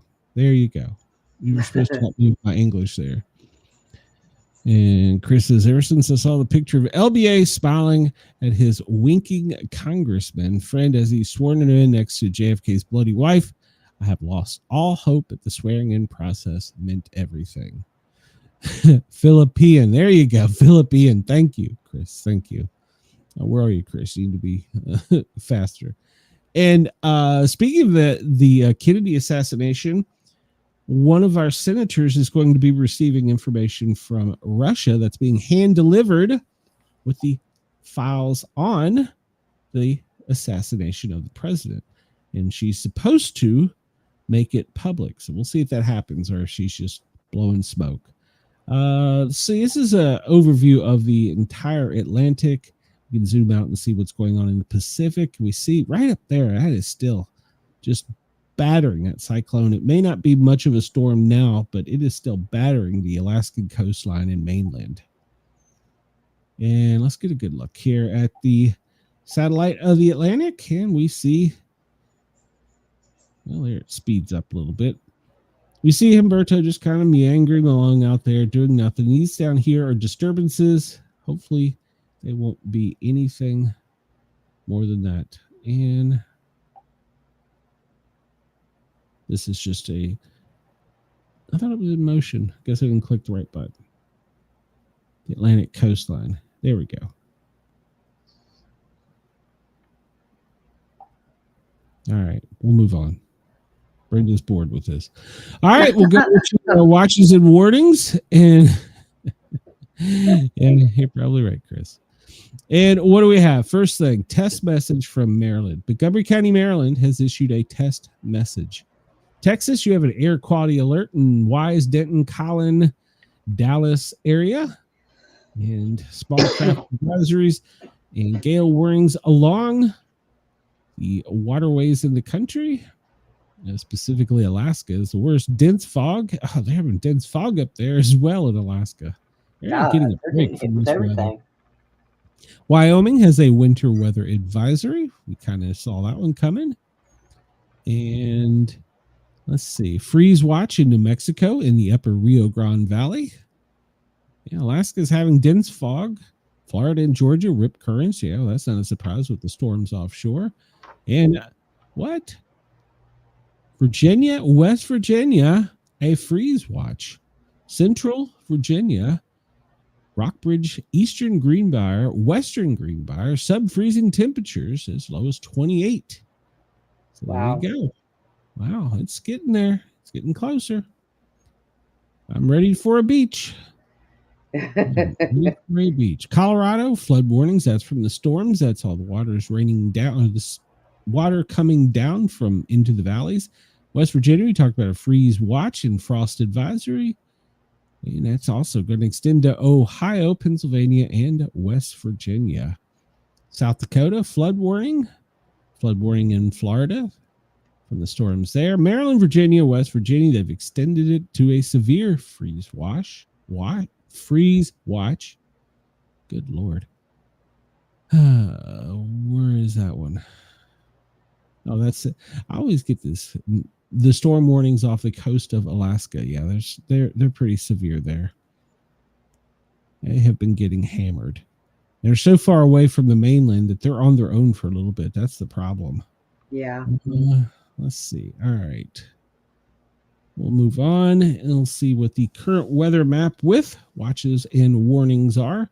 Let's go up here, speaking of which, to Alaska, and we see not only are they getting the brunt of the storms, fog, and at higher elevations, even winter weather in this storm, they have to contend with all the earthquakes. So, well, our corrupt Russia will redact even more than our government does. They're probably going to give more than our government does, but then she'll have to put all the little black marks all over it. Frost advisory up in the higher elevations in Washington. Winter weather in, where is that? That's in the upper elevations in Wyoming. Winter storm warning down in Nevada. Salt Lake City, you have a thunderstorm about to move through. And over here in the U.S., in Nebraska, North Platte, you've got a small little cell moving through there. And here in the center of the country, if you look to the Midwest, up in Wisconsin, Illinois, there's a small cell there moving through to the northeast. Going up to the northeast, we see all the gale warnings and stuff. That is moving out to Nova Scotia, all the way up there, Halifax. It's finally pushing through, but it's still causing all the small craft advisories pretty much along the whole Atlantic seaboard. So be prepared. Look and see what the warnings are for the world right now. Weather warnings. And there's Humberto. We'll drop down to our friends in Australia first. See what they have going on down there. And severe heat wave warning for Western Australia is in effect. Oh, what is the heat wave warning for them? I wonder if it gets real humid down there for them. I don't know. Extreme fire weather for Malay Fire District. And that appears to be, what is that? Northwest of Bendigo. And we see along the coastline all kinds of wind warnings. You have your sheep warning for the Snowy Mountain District. So make sure to bring your sheep in and take care of your sheep. And strong wind advisories pretty much down from Brisbane down and around the coast and around to Adelaide and most of Tasmania. You look there and they have a flood warning for River Derwent below Meadowbank Dam and Derwent River below the Meadowbank Dam. So if you're in those areas, be advised you have a flood warning. Check with your meteorology bureau for further information. And also in Tasmania, watch out for your sheep. Sheep grazers, you are under a warning. So there you go. It's so funny. We don't have warnings like during, or maybe we do, and I just don't know it. Out in the West, where it's all the cattle, we don't have a cow warning, do we? No, because cows are stubborn and do whatever they want, anyways. Well, They are. yeah, They run away from home all the time. They're bad. Well, but that's why you got to bring them in and take care of them. You got to take care of things. So Bad cows. Bad cows. Flood watches. We talked about that. That's in Denver, or no, I'm sorry, not Denver, Colorado, Santa Fe. No, it's not Santa Fe. Hydrologic outlook in Albuquerque. Not sure what a hydrologic outlook. Probably got something to do with the flooding. And let's see. That's pretty much it. Just pretty much it. All right, we're moving on here. Looking at the current temperatures right now, let's refresh this. So we have the absolute most up-to-date and the hottest spot in the country right now. Well, it appears to be Montgomery, Alabama at 88. Atlanta, you are close at 83. And in the Keys, it is just in the 80s. So there you go. Washington, D.C. Currently in Washington, D.C., it's right at 70 degrees. That's your high. Partly cloudy skies. Up in Philadelphia, the city of brotherly love, unless you're an Eagles fan. 67 degrees is your high today with sunny skies. New York, you're going to be a high of 68, just a little warmer. Partly cloudy. Jumping up to Burlington. 53 right now. That is your high for today. Partly cloudy skies. They're going to be seeing some of that purple stuff here real soon. St. Louis, 84 degrees. And that's your high. It's going to be sunny today. And we'll jump out to San Francisco. And San Francisco, 62 is your high today with a low of 56. Seattle, well, we don't really care, but it's 59 degrees is your high and sunny skies. Oh, Portland, I used to care about. It was a beautiful city. High of 63, sunny skies, low of 38 tonight. And Milwaukee, well, home of where they make the most beer, 58. And 55 is your low, cloudy skies. And let's see, where else do we go? Louisville, where some of our fans are, 74 is your high today, partly cloudy skies. Memphis, well, if you're walking in Memphis today, it's 84 is your high, sunny skies. Jump down to our friends down under, and we'll see what their heat wave is. Well, currently the hottest spot is in Darwin in degrees now. It's 82. So in 80 in Broome, 78 in Port Hedland. Let's switch this to Celsius so that when I'm giving the forecast, they don't think I'm a complete idiot, which I am, but I want to try. Currently it's 28 in Darwin. Your high is going to be 35. Broome, it is 27. You're going to make it to 33 today. In Alice Springs, you're looking at 36 as your high. Sunny skies with a low of 19. And where's our friends at Lord Howe? I don't know where our friends at Lord Howe are. I need to study their map more to learn where everything is, because I'm not familiar with all the different little towns, villages down there. All right, let's see. There's not really much of a heat risk today for the U.S. Maybe down in the central part of the Gulf of America, but otherwise it's pretty much code yellow. But it's no excuse not to drink your water today. Saw this today. This comes out from the Florida Emergency Response Team in EMA in Florida, and it talks about where the chances for the next few days are the highest for rains. If you're in Florida, it looks like it's going to be the East Coast Panhandle is the highest threat of rip currents and wildfires, but the highest chance of lightning is going to be in the Keys. And chances of rain, most of it's going to be on the East Coast side, from Jacksonville down around to the Keys. So there you go. Right now, real time, what is it doing? Well, our lightning map, let's refresh this. Let's see what we got. Yeah, it looks like that storm that we were talking about, the little one around Salt Lake City, is got a little activity to it. And Nebraska, that one is that North Platte, south of North Platte, has some electrical activity to it. Brenda, you don't have much going on around you electrical wise. No. Let's jump down here to our friends in Australia.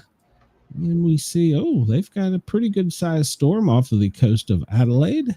And up here in the Western Australia, right at the Northern Territory yesterday, that was where the storm was yesterday, coming inland. So there's a little electrical activity to that. And something I just wanted to check on and see. I should have done this earlier. It looks like it might be storming some down in the Caribbean. So Venezuela's got some electrical activity there. So there's some stormy weather down there that our troops may have to be concerned about. And live power outages right now, California is the most without power, 10,394. Virginia, 4,349. Oklahoma, 4,005. And this is the most least is probably, just take me to page 20. And no, I don't want to do all that. Just go away. All right, we're not going to bother with it. But it looks like right there, California is the highest without power with 10,394. Texas, 2,775. Florida, 1,016. And all right, we'll move onward. That's funny. I live here and I don't know anybody that's out of power. I could have brought it up by county. I'm sorry. You should have let me know. And there's a picture of the big, beautiful round globe that Chris loves in 3D. And we see that nor'easter is spawning off and it's pretty much gone, but it's still causing some currents and high winds up in the mid-Atlantic and New England area. And we talked about it today several times. Alaska is still getting hammered, especially the barrier islands. So they've got a little bit more to deal with before that passes through. We'll jump down to Australia. And we see it's not going to be a very windy day unless you're along the coastline down on the southern coast. Otherwise, it doesn't look like it's going to be much of a windy day. Get air quality in the U.S. And, well, pretty much from Monterey all the way around to the panhandle of Florida up through center part of the country is code yellow for air quality today. I did bring this up, and I don't know how accurate it is. This is the fire maps. And I don't think this is very updated because of the shutdown as far as getting data. However, there has been so many storms out on the West Coast, it could be. So we will just keep our eyes on that one to see. This shows us the smoke map. See, and this one's pretty close to the other one. This one was updated. I checked it. It shows most of the fires are still on the West Coast side. There's a few down in central part of Texas and along the panhandle. But for the most part, they're still all out to the west. But the other site showed them has gone. So I'm wondering if that's either just they're not reporting because of the shutdown or the storms have got to them. And most of the areas where we talked about today was code yellow is going to be because of smoke from the wildfires. And looking at the states with the most fire activity in the past 24 hours, and it looks as though Arkansas, I'm sorry, Arkansas was, well, I thought when I clicked on it, would bring it up. It had the most fires reported. Surprise. 24 hours. Well, I mean, usually I thought it did. I don't know. Maybe I just don't push enough buttons. Let's see. This is live air quality, and we see that storm is still up here in the northeast, but right here, coming off the coast of Africa, we still have a little bit of dust, but these warm areas are the areas where the potential for hurricanes or tropical storms to form. So keeping an eye on that. And it looks like the air quality is horrible down in Venezuela. And with lots of wildfires. Probably going to be some fires flying around here. Trying to get better air. Probably going to be some more smoke in the air here soon. Let's see. Australia, well, you are quite covered up with smoke today from your wildfires. So you're going to have a smoggy, smoky day for today. Earthquakes, let's look and see what's occurred in the last hour. And we see down in western Texas a 2.2. In Northern California, a 2.8. In Guatemala, Nicaragua, 2.6. And of course, over in the Middle East. And we have to report this here in South Australia, a 2.5 about 3 hours ago. So there was a 2.5 earthquake about 3 hours ago in South Australia. Volcanic activity. Well, the Great Sitkin is still a code orange. And Shishaladin is a code yellow. That's in Alaska. Kilauea in Hawaii, code orange. As they are all emitting smoke. And this talks about, let's see, let's refresh this because I thought November 15th, 4.1 at 1904. Okay, so this is saying that in the Banda Sea was the most recent earthquake, a 4.1. In the Indian Pacific Ocean, a 4.1. And it doesn't, no. 15 hours ago, 4.0. Oh, in Glacier View, Alaska. And in the, as if they don't have the storms enough to worry about, there's some volcanic activity up there in the Barrier Islands. I'm going to move up there. I really do. Why? Now you want to go to Florida. They got great weather. So there's no tsunami warnings, advisory, watches, or threats currently. We'll take a quick look at the disaster alerts map. Zoom out a bit here. And we see just Alaska. Oh, it was so bad. Colors. They got volcanoes. They got high winds and flooding. They got tornadic activity. They got cyclonic activity. They got like everything out there in Alaska. Good Lord. Such a pretty place, though. It is. And it's dark. What, 6 months out of the year? So some of it, yeah. I'd have to look. I used to know off the top of my head. And looking at Australia, a lot of your forecasts are for the wildfires, for the disasters, and the high winds and rains that have occurred. But it doesn't appear many of them are much recent. It doesn't give me a timestamp. Reported 11 ago. Wildfire in Western Australia. Extreme heat reported 15 hours ago in Western Australia. High winds reported 20 hours ago in Western Australia along the coastline. So, and down around Adelaide, high winds in Victor Harbor in South Australia. Melbourne, we're going to have some high winds as of 7 hours ago. And let's skip through that. Just going to look and see. I brought this up. This is a new map that I've been playing with. This is from Pulse Point, and depending on where you are and what part of the world you are, your city or county may allow you to get information about activities that's going on in the area from the fire department. And I brought up DC just to see if there's anything crazy. But it doesn't. It looks like a lot of medical emergencies, a gas leak. That's in Washington, D.C. This is pretty up to the minute information. So, and traffic collision in Virginia. I was just going to bring this up to see if we get any updated information because D.C. is a hotbed for, well, everything. Well, D.C. does have a structure fire at 1325 Kenilworth Avenue. It's apparently a working fire as of about an hour ago. And, wow. Yep. Looking at the FAA, this is showing us where all the flight restrictions and warnings are. Nothing new out of the swamp. It's pretty well covered up in the Hudson Valley area. Same. We get down into, where was it? Will this show it on this one? No, it probably won't. No, it's not going to. Okay. I'll have to look and see if the other one will.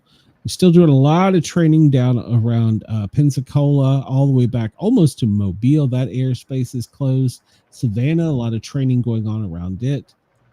This is a watch for, they're going to launch some type of rocket. So they've got the air closed down there. That area is for what's known as Alligator Alcatraz. And nobody apparently is down in South Florida because that area isn't very large right now. So everybody must be up in the north. And let's see here. Is this going to show? Does this show worldwide? That's my question. No, it doesn't. Because I noticed on one of the other sites I follow, there was some missile launch warnings up here where they were doing nuclear testing drills. And I thought, that's dangerous to be doing. Why are we doing that? That's dangerous. Why are we testing? Yeah, it shouldn't. Yeah, so.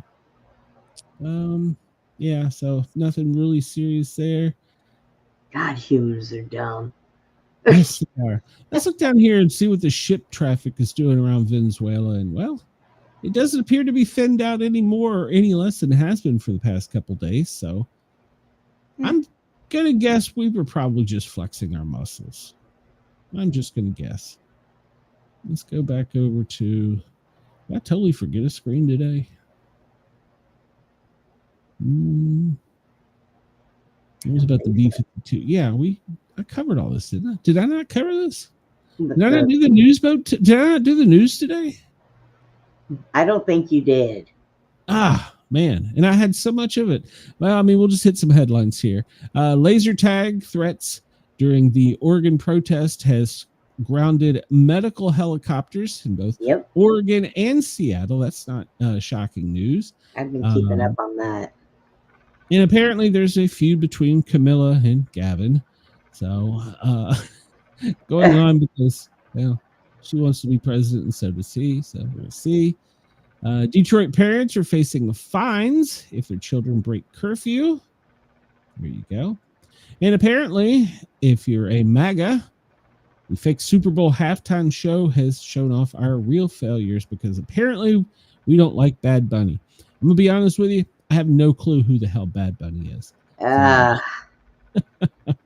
have no idea who he is. I tried looking him up, and he really does not belong in the Super Bowl halftime. Well, he probably doesn't.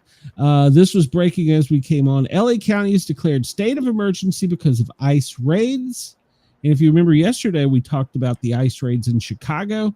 Some of the agents had been actually surrounded by people, and they had to call for assistance. So, and then we're talking about the cartels. That's the 50,000 to harm or injure, unalive any of the ICE or Border Patrol agents. And Hamas, I talked about this. One of the only shows talking about this, but Hamas is still purging people that don't agree with them. So in other words, if you don't like their God, their way of life, well, this is what you get. Brought out to the center of the street. Now I won't show the video. So, and the teens who beat the Doge staffer that created the big mess for Big Balls, the guy who beat the guy that was beaten into a bloody pulp, well, they got a real light sentence. So, yeah. So yeah, they got a real light sentence. He was jumped by 10 youths, and they identified most of them. Some are still at large, but they didn't get anything more than a slap on the wrist. You know, he should be allowed to sue the judge or the state. Yep. And I was going to talk about this, talking about walking in Memphis and not getting shot. A lot of people in Memphis are very happy with what's going on in Memphis with as far as bringing them there. So Mayor wasn't thrilled with it, but you know what? He's kind of let it go and hasn't fought it as much as some of the others. And it turned out that it's not been too bad. Right.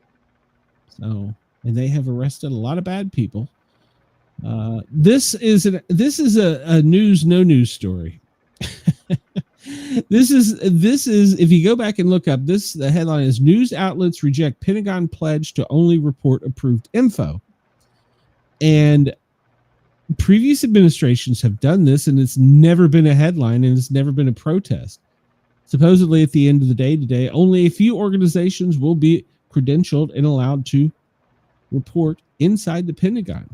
So ABC, CBS, CNN, Fox, NBC have all declined to meet the new requirements. They're calling it a affront to the First Amendment.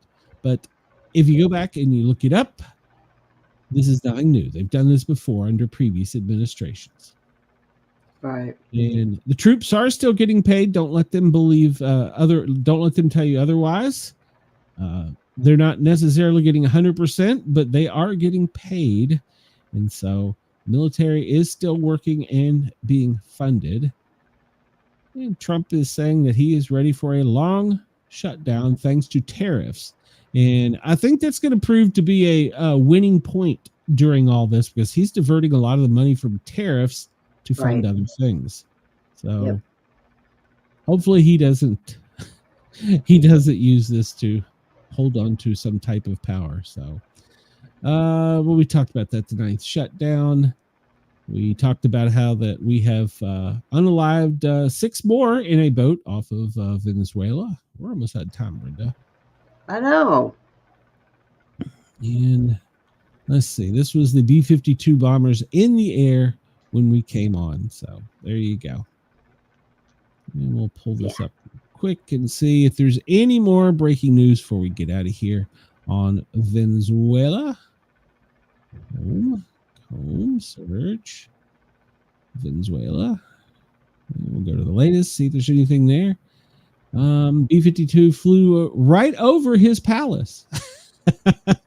Well then. Oh yeah, we're just messing with them. We're just messing with them. If they have a sign behind them saying, "Look what I could do." Yeah. So, the more breaking news that the Trump administration has secretly authorized the CIA to carry out operations. Why is it a secret if all these news agencies know about it? See, It doesn't make it I think they're just messing with him. Yeah. Because then he's going to start to doubt every glass of water he drinks, every meal he eats. He's going to become even more paranoid. So I think maybe it's just a front that they're just saying that. So let's see. I would bring my own food and my own water into that place. Yep. 2 B-52s flew near Caracas, circling the southern Caribbean, sparking Venezuela's military to go on high alert. Yep, there it is. They flew right over his castle. We penetrated their airspace. We violated it all. Oh, God. I'm telling you, I think we're just messing with them, because I think if we really wanted to, they would have been done for by now. They'd have been done. So I don't think that they would be bothering us at all. But maybe that's what we need. We need to win another conflict. I don't think so, but hey, what the hell? But apparently we've got troops down there ready to go at the president's beckoning call, so we'll see. But I think flying over and then the other thing there, with them leaking the information about the CIA. Breaking news 1 minute ago, President Putin has signed a law ratifying a military cooperation agreement with Cuba, enhancing defense ties. Now, that is news we need to be concerned about. So, I'm not sure about that. I'm just kind of scanning to see. Oh, Hamas is finally going to hand over the dead hostages. Nice. So, kind of wonder if they had to go look for them first. They were supposed to release everything at the same time. They've been dragging their feet on the ones that are deceased. So, yeah. Now, this comes from Lindell TV. Apparently, Nancy Pelosi snapped and yelled at one of her reporters, and she must have been drunk.